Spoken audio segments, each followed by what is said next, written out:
सहकारी क्षेत्रातील एका महत्त्वाच्या निर्णयामुळे भूजलाशय 5 पपूर मत्स्य व्यवसाय सहकारी संस्था मर्यादित यांना मोठा धक्का बसला आहे। केवळ रोजगार कमी पडेल या कारणास्तव संस्थेने सभासदत्व नाकारलेल्या बोरगाव कडू येथील 2 भोळी पारंपरिक मासेमार तरुणांना सहाय्यक निबंधक सहकारी संस्था दुग्ध यवतमाळ यांनी सभासद करून घेण्याचे थेट आदेश दिले आहेत। बेरोजगार असलेले प्रफुल्ल नान्हे आणि प्रफुल्ल शिवकर यांनी मासेमारीचा पारंपरिक अनुभव असल्याने संस्थेकडे पूर्ण सभासदत्वासाठी अर्ज केला होता।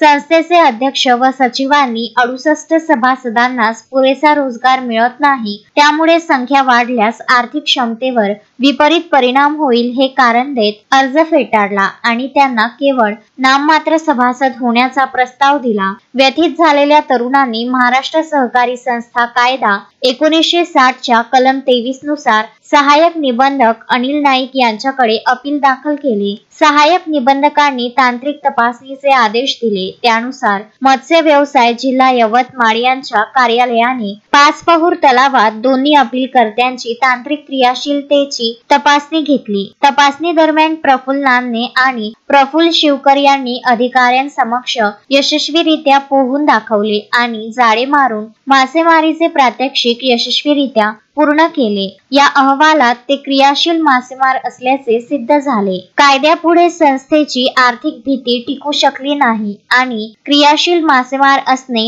हाच सभासदत्वाचा खरा निकष ठरला। हा निर्णय मासेमारी व्यवसायावर अवलंबून असलेल्या बेरोजगार तरुणांसाठी एक मोठा दिलासा आहे। नितीन कुरमेरकर, विदर्भ न्यूज, घाटंजी।